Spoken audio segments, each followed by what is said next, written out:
So we're here at the Copeland booth at AHR 2026, Las Vegas. So Jim Folt's obviously a regular guest on the podcast. We've done a lot together, but you got something new here. So it's the new EIM, right? So equipment interface module. Right. Yep, you bet. All right. And I have some simulators that I really like to share and allow others to actually see how easy it is, rather than just saying, hey, this is easy. Okay. So in doing that, and I think I've got everything all set up, I'm going to go out to the main menu, and I'm going to give you the honors of going ahead.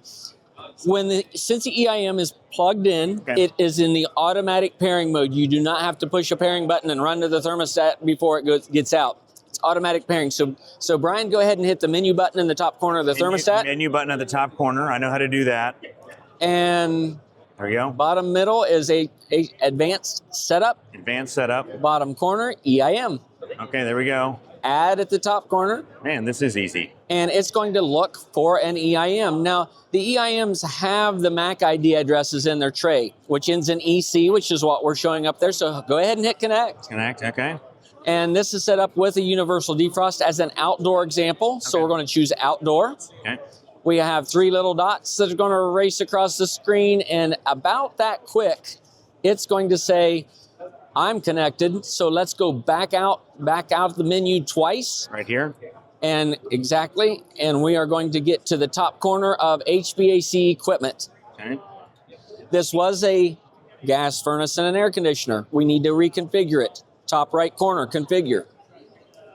And the top line, outdoor was in a single stage AC. Now we're a heat pump single stage, HP1. And this reversing valve happens to be in B and not in O. So we're going to change that. You're just making it tricky on purpose, aren't you? Well, no, I add that because O is default from the factory, and we want to give you some experience of pushing buttons here. So let's go ahead and hit save on that. All right.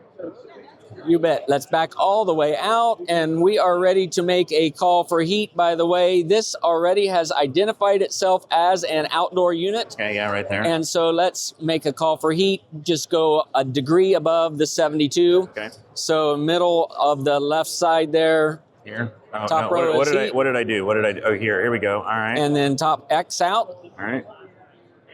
And we're going to go 72, 73 degrees. All right, perfect. And the screen turns orange, which means we've got a call for heat. The second stage cool, or the Y call, is on. The fan comes on.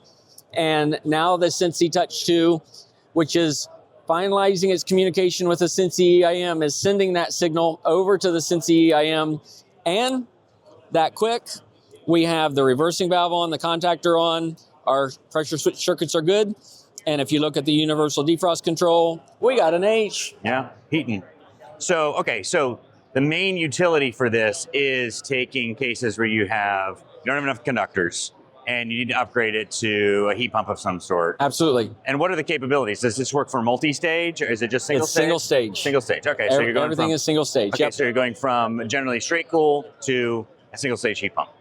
Exactly. So first of all, I want to congratulate you. Okay. Congratulations on connecting an EIM with a Sensi Touch 2. You did it so smoothly, so easy. I don't know. There was a little hitch in my giddy up there. If you can do it so easy, I think anybody can do it. That is true. You know, it's one of the easiest setups there are.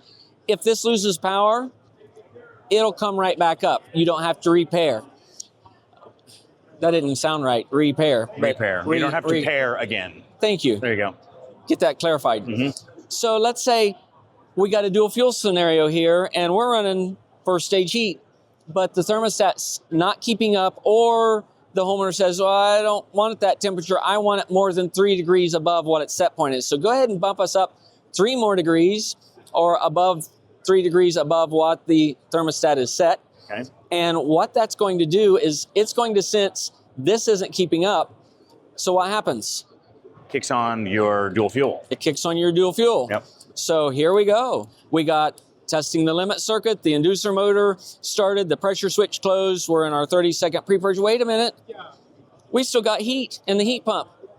We can't run them both at the same time. True. How does it know, Jim? How does it know?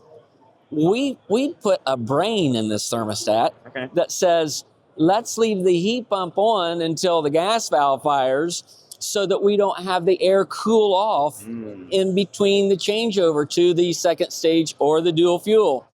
Thanks for watching. If you're willing, give this video a thumbs up and drop us a comment. Don't forget to hit that bell icon to stay updated with all of our future videos. And as a quick reminder, HVAC School isn't just a YouTube channel. Dive deeper with us at our main website, hvacrschool.com. Curious for more knowledge on the go? We've got you covered. Tune into the HVAC School podcast, available on all your favorite podcast apps. And while you're at it, join our thriving Facebook group. Also, don't miss out on our free mobile applications available for both iPhone and Android. We're all about community. For techs, by techs.